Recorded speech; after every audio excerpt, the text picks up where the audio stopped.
Hello, welcome to Recapping with Delora and Ashley.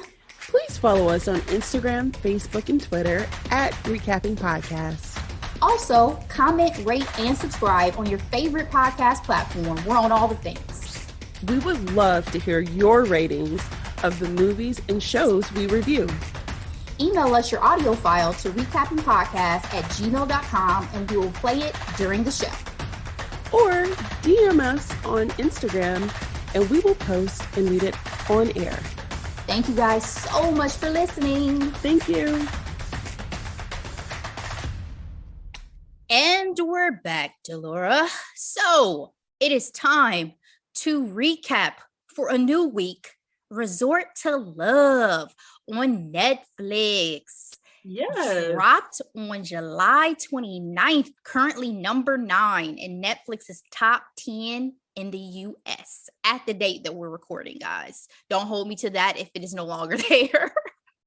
Quick summary. Reeling from a broken heart and career meltdown, a singer takes a gig at a swanky island resort where her ex-fiance happens to be getting married. Director of this, Delora, is Steven Shushida. And I had to Google him. He has directed on some well-known titles, such as a lot of shows we like to watch. Yes, one of our recaps, Cobra Kai. Check that out. Yes. Younger, which we microdosed. Yes. Dear White People, and Grownish, just to name a few.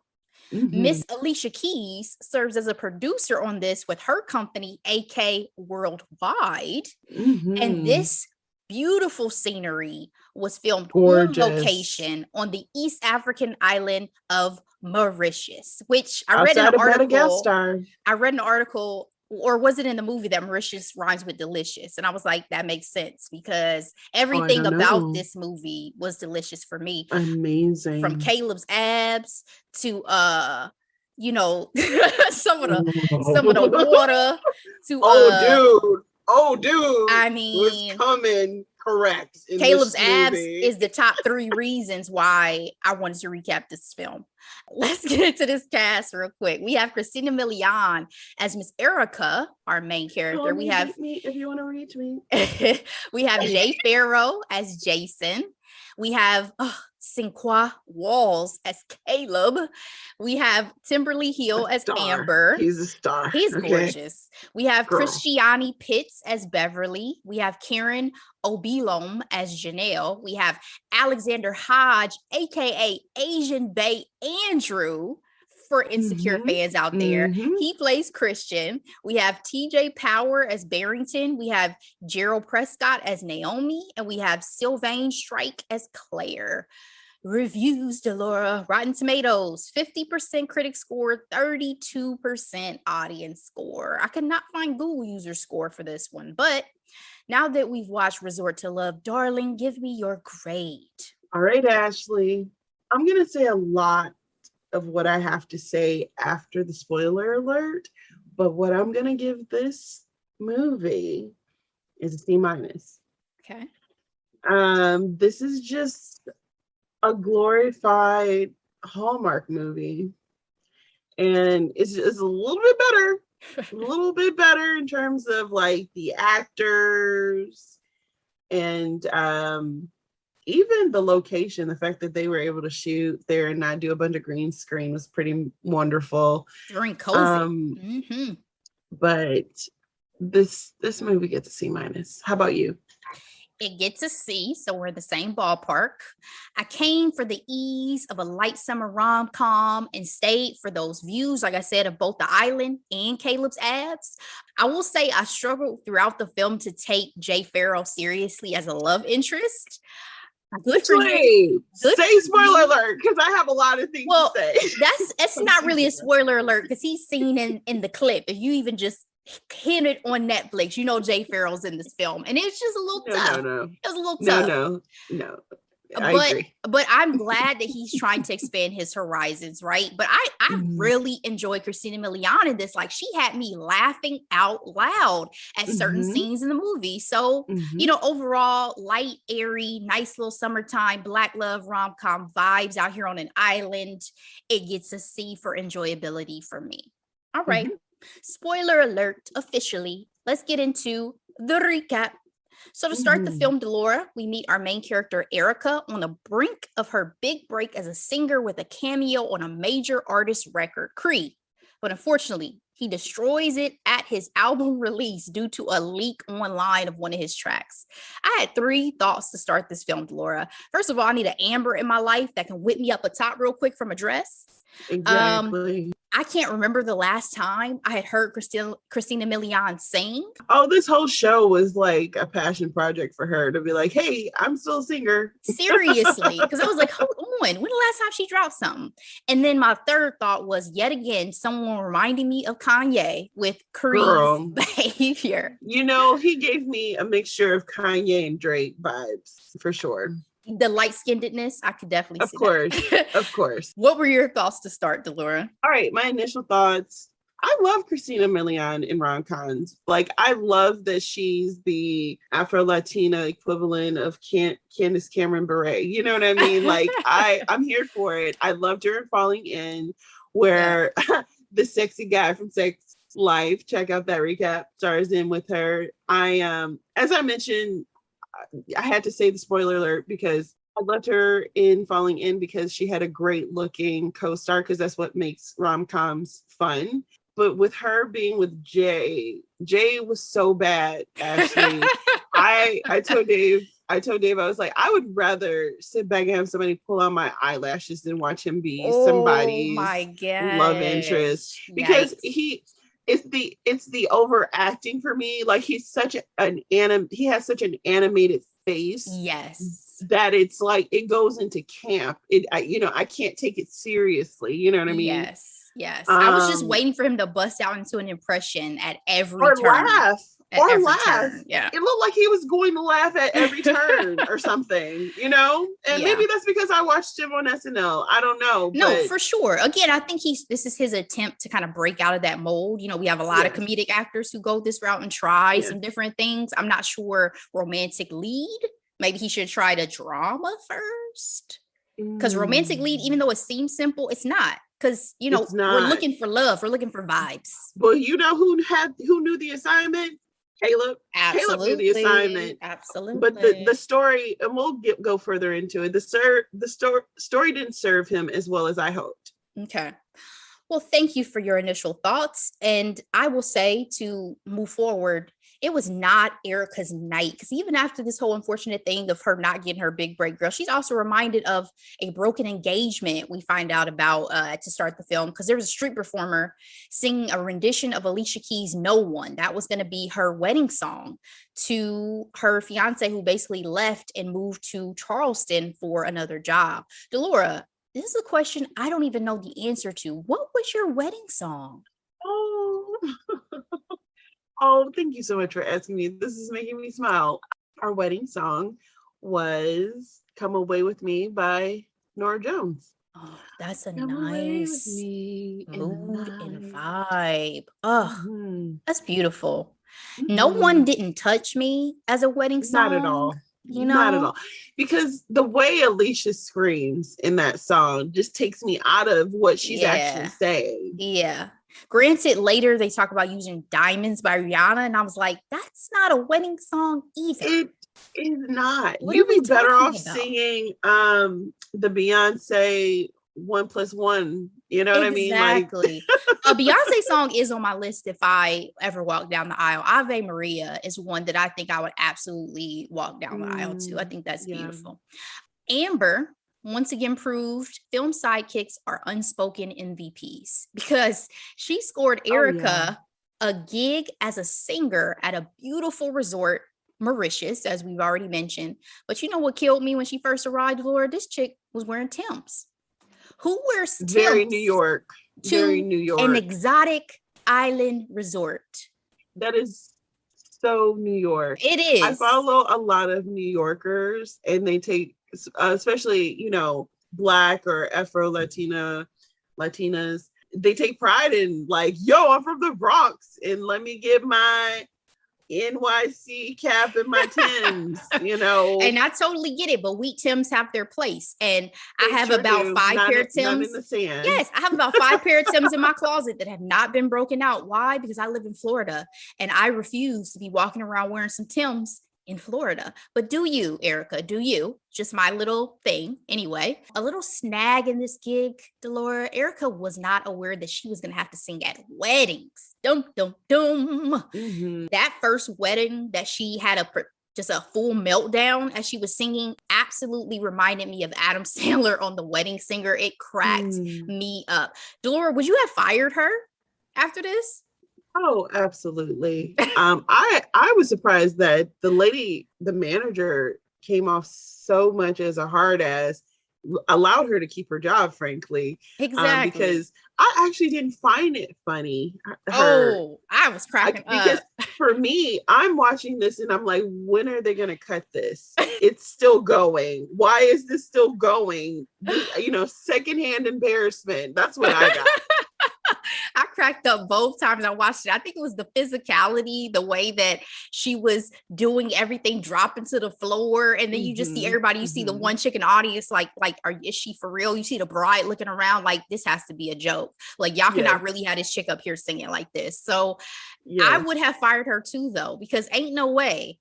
I cannot imagine that couple would not have written a horrible review, that they would not have asked for a full refund. You're messing with our money. Should have been like Simone Biles and be like, you know what? I cannot complete the way I need to. Yes. And therefore I'm going to drop out and tag in my team because she did not deliver at all. It was bad. It was horrible. Just as Erica ends up finding her stride, though, and enjoying island life, she nearly drowns trying to save a stranger. And this is when she is rescued, and we first catch our glimpse of the beautiful Caleb. He is ex-military special forces, and he is at the resort for his brother's wedding. Can you believe the man drowning was most concerned about his camera and started filming for IG, basically? I knew he was an idiot, and I knew she was going to go out there and he was going to do something stupid, which he did. Like, sometimes, I'm not saying don't help anybody, but the way he was like, help, and still frailing when she was right there, almost knocking her out. I mean, he would have killed them both. It was like, I got PTSD and I've never even almost drowned. It was so scary to me. Like, hold on. Because there's people really like that. Like, they panic. And so when you're trying to help them, they kill you too. Yes. My God. Thank God for Caleb's fine ass. Okay. Erica played it real cool with Caleb, though. He asked her for you want to go for a little drink? And she was like, I'm sure it's a tiny resort. I'm sure you'll find me. Girl, would you have gone for that drink? Oh, absolutely. Why would I play it cool with someone who looked like that? I don't understand. Like, what? Same. No, I would have had to control myself and not spend the entire day with him, of course. But we can get a tricky drink. It's okay. Now, see, the bad thing about me is that he would have gotten me a very unfiltered version of me immediately. Because when you start to put a little liquor in my system, woo, child, I don't know. I'm not a big drinker, especially with stranger danger, but fine, he is fine. So I give him the benefit of the doubt. I might have got a little loose lipped. I don't know what would have happened, but I definitely would have gone for that drink because ain't no way. I would have been like, this is God. Like, you don't see a man, you don't find a man that looks like this that just rescues you from drowning. Single, every available. Day. Like, ex-fiance who? Like, y'all are playing. First of all, her ex-fiance couldn't light a candle to him. To his brother, because that's what we about to get to. So unfortunately, turns out that the brother's wedding Caleb is at is the wedding of her ex-fiance, Jason. His military work truly kept him busy, Delora, because somehow, even though she dated this man for 4.5 years, she never met him. She never met Caleb before. So Jason decides to lie to his fiance, Beverly, and her sister about Erica. Mentioned she's just a friend from New York. Turns out his fiance was the first person he met when he moved to Charleston a year prior for that VP job. He had walked out a month before the wedding. Ouch. Would you have played along if you were Erica? I don't believe in lying, so probably not. No. Why would I lie for him? Why? And I know, the whole point of movies like this is the hijinks of it all, like the big lie. Exactly. You can't get caught. Have to build a plot.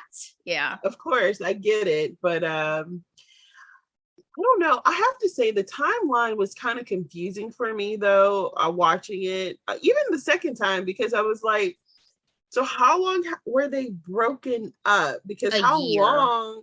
So because their relationship was only about a year, correct? Yes. That's why she was like, oh, you only have been down in Charleston for a year. You engaged already and y'all done already planned a wedding and now y'all here getting married? Okay. That's a lot. That's a lot. Well, yeah.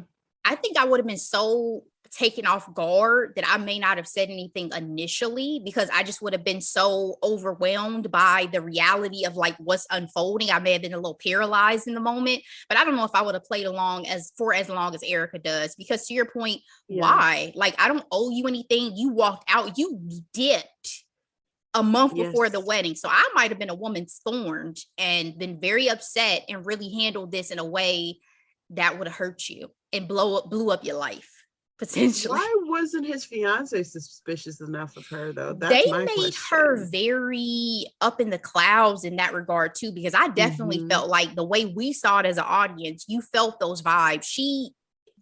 She basically played into certain things during conversations to like make you suspicious of what their real dynamic is. And yet this woman, Beverly, is an intelligent woman, but y'all never have her for a second question like, so how did you meet Erica and how do you really know her and what type of friendship did y'all have? Because even if she was just a little F buddy, like, I don't want her around, you know what I mean? So yeah, they did not make Beverly very inquisitive. Well, to bring up Carlton's point from our microdose from last week, Ashley, you know, how much of that information do you want from your significant other? I'm gonna need to know if you're doing the things that Carlton was into for sure. I think there's a level of disclosure, but I think that also depends, because if you guys both establish that, hey, our past is off limits, we don't want to talk about that, we don't want to broach that, that's one thing. But there's also people who knowingly omit, and that's not an agreement that we have, right? So if I'm asking you questions and I want to know about your past and you're lying to me about it, because in this case, this is a flat out lie. This is a lie to this woman's face. Yeah, I think my biggest rule is honestly, like, don't have me looking like Boo Boo the Fool if you have seen this person naked. You know what I mean? Like, no, thank you. No, thank you. Yeah, especially when we're at this point. This is our wedding. We're here to get married, and this is your ex-fiance who I've never heard about. But anyway, Erica does decide to keep this secret, and she even decides to join them in some group activities like breakfast and a hike, where she ended up having to rescue Jason from his paralyzing fear of heights on a rope bridge. I put in my notes, Jason is better than me even for the attempt. I do not do heights, but I would have done it. I definitely would have done it. And you know what I put in my notes for that section, Ashley? It's I'm paraphrasing Winston Churchill. When you are going through hell, keep going. Essentially, don't stop. Like, if you're in hell, don't. Oh yeah, I mean, I definitely wouldn't have stopped on the bridge. Like, that's not, if I'm crossing, I'm gonna get across this.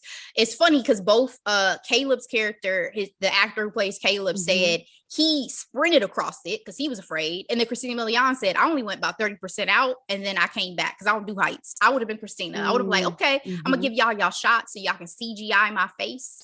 And gorgeous, though. And then I had to feel really safe, but I would do it. I think I would absolutely be scared though, but I would take in these sights for sure. I think the worst spot of that bridge, honestly, would be the middle. Absolutely. I'm happy to hear that for you. You lived that dream for both of us. I'm gonna stay right on this side. You know, I want to jump out of a plane, right? Nope. That's a goal. It's on the list. Bucket list. I have a few friends who have done the skydiving thing. Maybe I'll be like Will Smith and I'll do that a little closer to death when I'm a little bit older. I got y'all. All right. But the terrible thing for us to realize, and obviously for Beverly, is it seemed like because Christina had to go out and save this man, some feelings started getting a little rekindled. It seemed like he was questioning whether or not breaking up with Christina was the right thing. So let's talk about Beverly. What were your thoughts on Jason's fiance? Were you impressed? She had dreams of running for Congress. She works in policy development for the city council in Charleston. She was Miss Charleston. What'd you think of Beverly? I thought she was well acted by the lovely actress. I feel like I know Black women like her. You know what I mean? Very smart, very loving, very open. The way she was open to Christina Milian's character and inviting her to things because she wanted her fiance to have a taste of home, being from New York. Mm-hmm. I thought it was I just thought she was a little too trusting, obviously, and oblivious to the googly eyes that were being had behind her back. In some cases, it wasn't behind her back, but overall, I just feel like, honestly, she felt a little bit like a prop in some ways to me, if I'm being 100% honest. I think they made her a little bit more textured than I initially thought. Because like when they first had her come out in her first scene, I was like, so she's about to just be like a Black Southern Belle debutante type of chick. Yes. Like she's not going to have much substance. Just had an epiphany. I think they were trying to make her like Cameron Diaz from My Best Friend's Wedding. So there is an ode to My Best Friend's Wedding to end this movie that I'm absolutely going to get to. And I agree. I think she's very much that sweet, trusting. Why wouldn't I trust the man who I'm about to marry if he says this is just a friend type of woman? And I know those women as well. And I love those women. I think you should hold that golden, pure heart inside because we need you guys in this world. It's a dark place sometimes. But it is a cruel world. I think because of the way that they position Beverly and because of like the conversation she has with Erica and the way she comes across, I rooted for her more than I rooted for anybody else in the cast. Like I wanted Beverly to win. I was like, if y'all fuck around on Beverly, I'm turning this movie off. Like, because I started to feel some type of way because she just was such a wonderful, sweet person. That's the way she came across. So Caleb was still digging Erica, even though she was with Jason for 4.5 years. We see him throughout the film popping up on her every chance this man had. Should Caleb have backed off once he realized Erica was that Erica? That's his brother. That's his brother's girl. Yeah, that's true. I don't know, because this is where this is why it also got a C-. I felt like I wasn't that invested in the story because I didn't like how the story went, if that makes any sense. It's like, it would have been different if the story was, oh my goodness, I'm falling in love with this girl and this is my brother's ex, but my brother's not concerned with his ex. Like the brother was very much still a player in this in this love story. So that's where I became uncomfortable. And in some ways, I kind of wanted him to still like her just because he's available. Jay Farrell's character is not available, so he shouldn't feel guilty for, digging this chick. Absolutely, he's available. But at the same time, it bothered me that they did make it his brother because that dynamic was fuzzy. Like I'm not usually a fan of even we talked about this with Sex Life with the dynamic between code. The friends. Like I don't think you should pursue someone that you're close to had a significant relationship with, love. And then we also have the sibling rivalry dynamic between Jason and Caleb, so that makes it even more like Jason feels like he's lived in his brother's shadow. And now you're going to come after my ex? Yeah, that's a major pain point for sure. Yes. So, but for the sake of the story, I fell into, okay, this fine man likes this beautiful woman. So let's hope that they can make it or something like that. I was going to say, did it make me not want them to get together? It did not. Like, again, I say it was fuzzy. And I know that in real life, it would probably bother me. But for the sake of this movie, Caleb is fine. So girl, you better. She was so blinded by her feelings for I keep calling him Jay. His Well, I also think was, it's respect. I also think it's a matter of respect, because think about how many movies we watch where people don't care, right? They don't care that this is that somebody I was with's brother. I'm gonna hop into bed with them and we're gonna do what we're gonna do. In this movie, I felt like at least they waited until there was a resolution before they let those characters move forward. And I appreciated that level of respect, Yeah. Ooh, this interesting love triangle kind of cracks me up, considering their producer is Alicia Keys.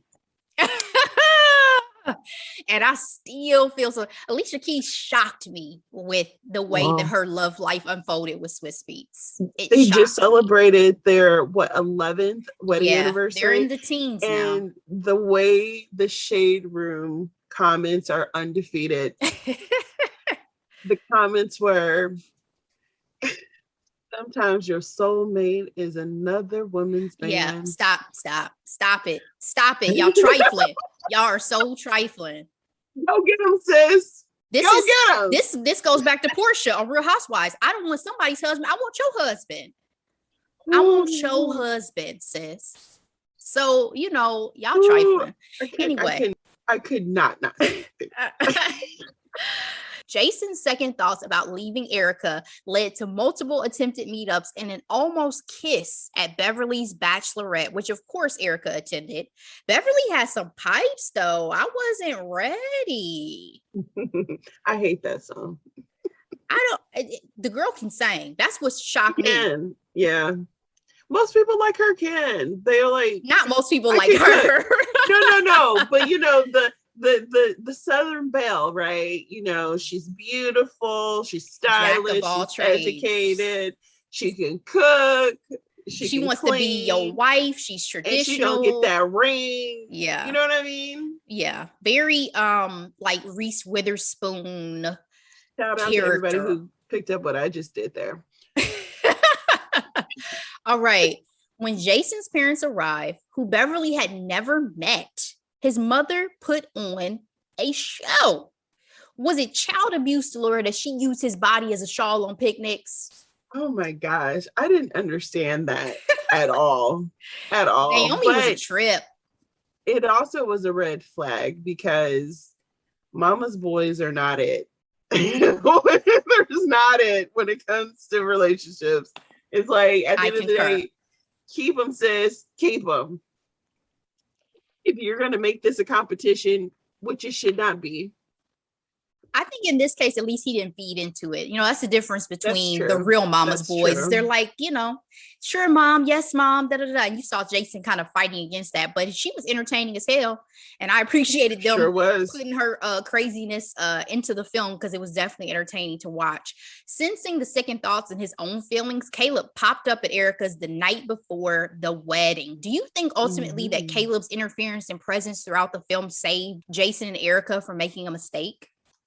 Absolutely. I was really grossed out over them trying to meet up every few minutes, because again, it's me. I never was rooting for them, to rekindle their relationship. I was always rooting for him to marry Beverly, the girl he said he was going to marry. I never really, I can't say I didn't understand Christina Milian's character's intentions necessarily, because obviously I think she's just playing into what she knew. But I'm like, she really was sitting up meeting up with this guy that left her when his finance brother is literally right there. I'm like, love does not always make sense from this coma. Wake up. Love clearly does not always make sense. And again, I'll say this too, and I didn't say this clearly the first time, but I don't like it when people go from one brother to another. I don't think that's a good look either. You know what I mean? I love Vampire Diaries. But again, for the sake of this particular story, and as you mentioned, the abs, Caleb, I'm willing for sis to do whatever she needs to do, to have a happy ending.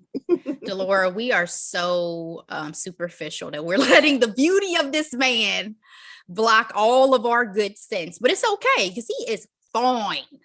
I signed up, like every avid, we're pop culture commentators, right? We know what it's like to be immersed into the experience that this, the worlds we go into through our shows and our freaking movies, i.e.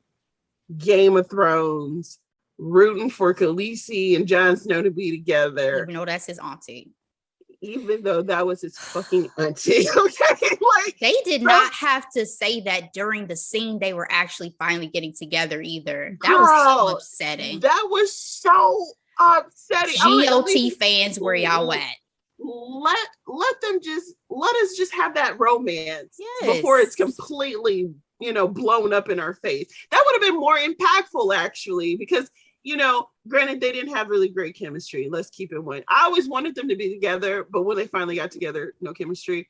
But I digress. What I'm trying to say is, for the sake of this particular world we went into, yes.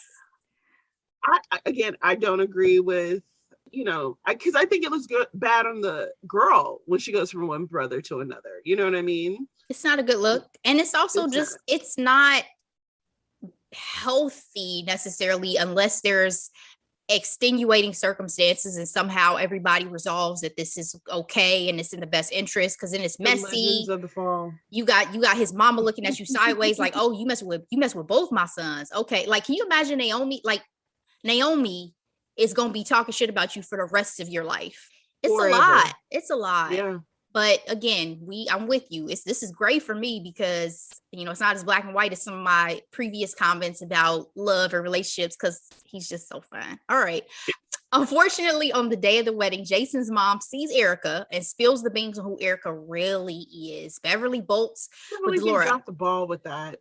Her sister did what I've always waited for. She chased after Erica's ass to beat her down. Period. The realest sister out on the block. Like any good rom-com, though, this is all resolved with a nice little chat between Erica and Beverly in the resort van and a beachside wedding. Hands. No hands were felt, maybe a tackle, but she survived. And a beachside wedding between Beverly and Jason. So here's my best friend's wedding reference. Yet another rom-com reference when Erica gifted the couple the wedding song she'd wanted, No One by Alicia Keys. If y'all remember, Julia Roberts did that same ish at the end of my best friend's wedding.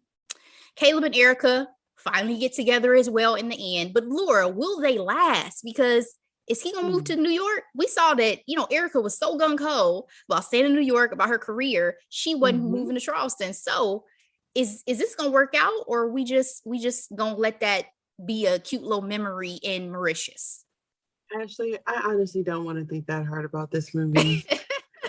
Girl, I don't know. Because, okay, so now that you reached the end, here are my thoughts. Caleb was too fine not to have enough to do in this particular movie. I felt like they spent so much time her exchanging googly eyes with Ray Farrell, and I was so not invested in it. I feel like I was robbed from the chemistry and that tension that she could have had with Caleb, to give us more of a signal that, okay, he's the guy that she's going to be with, if that makes any sense. I get it. I just feel like it just went from her looking forward to Jay coming to her door and it was him, to them having a fun night, and then her still running after Jay saying, oh, well, it's okay, to like jumping on him at the end of the song. I wanted more of a build up and I didn't get it. I did not get it, Ashley. She hit him with that. She hit him with that Bachelor jump up. You know how whenever they on the Bachelor, they gotta hop up into the man's arms. Oh yeah. And don't get me wrong, that was sexy. That was hot. And they look good together, obviously. But it's that buildup that we talk about, that, exchanging glances from across the room,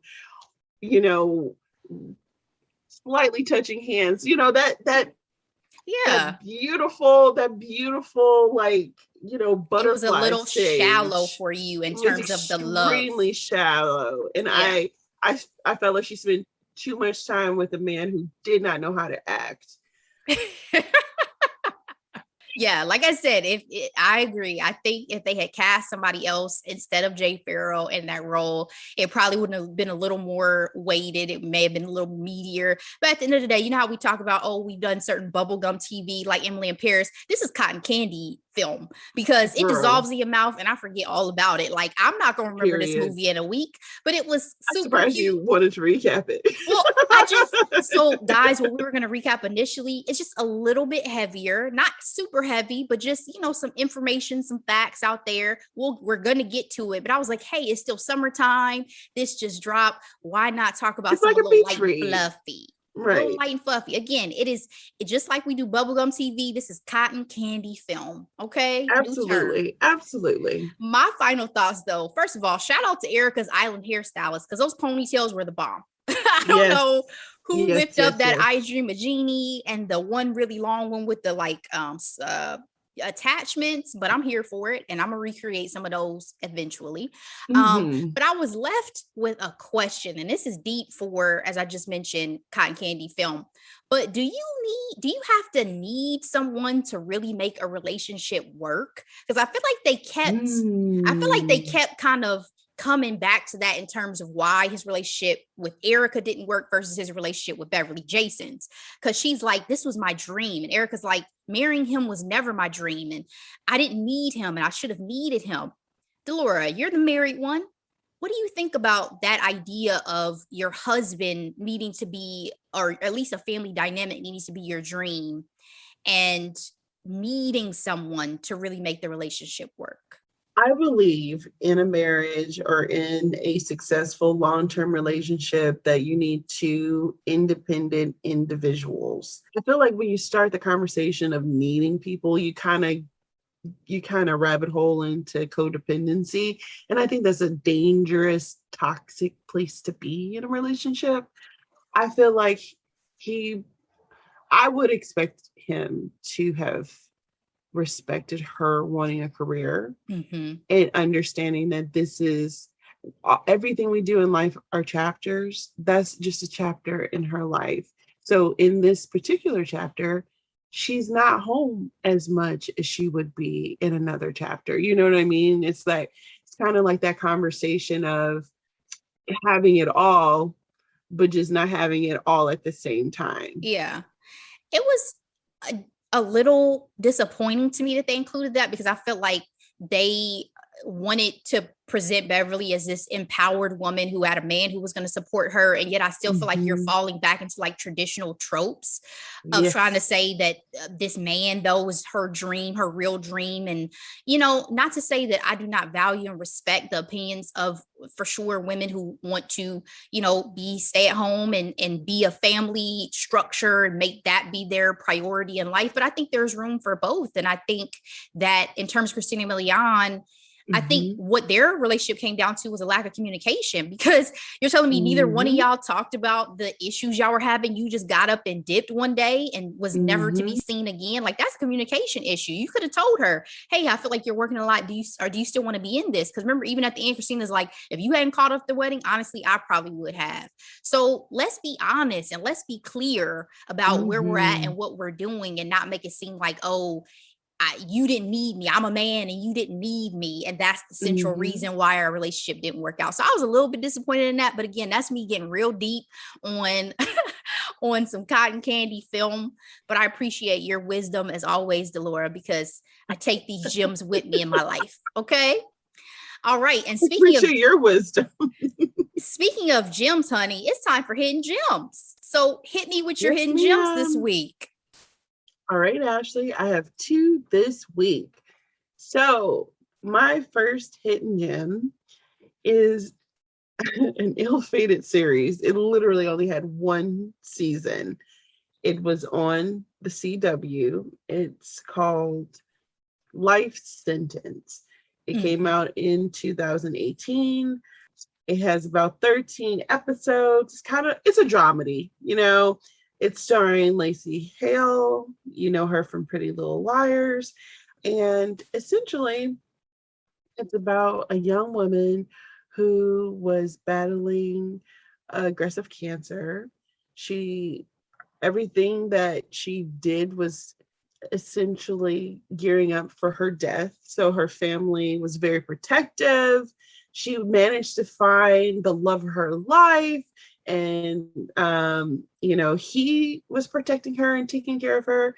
And she finds out that she's miraculously been cured. And so she essentially finds out that her entire family has been lying to her about so many things. And the show, so much so that the parents are actually split up. The mom is now bisexual and is in love with her best friend, even though her parents were posing to be married. This is first episode, okay? And, essentially, her whole family was there for her all those years fighting cancer. And now it's like, what do you do when you actually can live life, right? And again, uncovering all the lies. And some of the lies are very hilarious. But I'm invested. You have this very handsome actor named Elliot Knight, who plays her husband, who's a British dude. And then even her brother, who comes off as an irresponsible drug dealer, played by Jason Blair. It has a lot of heart, and it's everything that I love from these type of shows that come on CW, you know what I mean? And although it's only one season, is quite entertaining, and I'm watching it on Netflix. All right, and in my second hidden gem, it is a podcast by the New York Times, The Daily Podcast. This particular episode is called The Story of Simone Biles. It came out July 30th. It's 27 minutes. It is so good. It really gives you the history of her dominance, right? So who she was before she became Simone Biles and who she is now, competing at her second Olympics in Tokyo. The episode did air before she actually performed her beam, but essentially they were talking about all the things that she had to overcome in her life, from dealing with a mother who was addicted, having to be adopted by her grandparents. Mind you, she had to be adopted by her grandparents because her mom wasn't feeding them and they were in foster care. And then having natural ability and being a superstar, and in the midst of all that, being a victim of sexual abuse and not being protected by the entity U.S. Gymnastics. I think they did a really great job giving you context of Simone and how much she accomplished. And it kind of puts a lot of the naysayers to rest, in my opinion, in terms of it's like, if she was able to overcome all those things, I think you need to give her a freaking break. When still she have such a beautiful smile all the time. Exactly. And so much grace. Yeah. So much grace. And, to what I was saying in our hot topics from last week, Ashley, it's like, can we give women who have proven themselves already grace, empathy, the benefit of the doubt, instead of just berating her? Especially with sports, people go so hard. Girl. These are humans. Yeah. And that's it, Ashley. Thank you. All right. I have two as well this week, Delora. My first one, you can tell I was definitely in a very silly film mood because my first one is Barb and Star go to Vista Del Mar. This is on. Girl, you watched that, man? Girl, it is ridiculous, but I so enjoyed it because it was just the mood I was in one afternoon. It's on Hulu. Guys, it is this ridiculous comedy starring Kristen Wiig. Jamie Dornan is in it from, 50 Shades. It was so refreshing to see him kind of being really silly. Like he has this whole dance number that he does by himself. I mean, it was over the top, but I loved it. Kristen Wiig also serves double duty as two characters.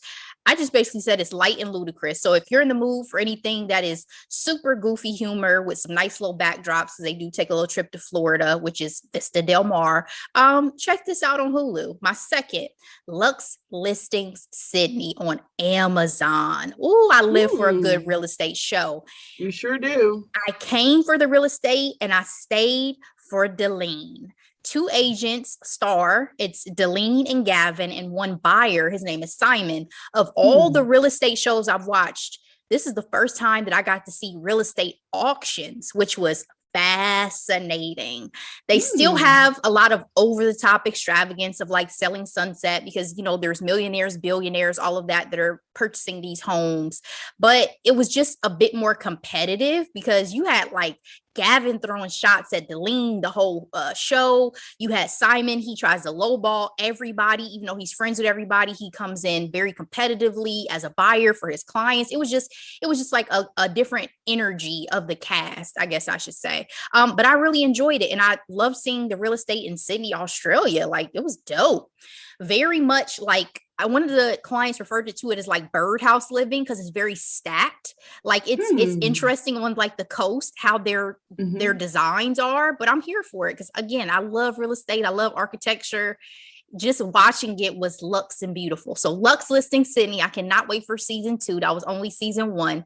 And those are my 2 hidden gems for this week, Delora. So guys, we're done for today, but guess what? We'll be back with another episode dropping on Thursday. Hot topics. We'll see what goes on this week that we feel like we need to spill a little tea and talk a little shit about. So, Delora, what else you got for the people before we get out of here? Thank you so much for listening to our podcast. Please check out our previous podcast. Keep an eye out for 2 each week on Tuesdays and Thursdays. And we love you. Thank you.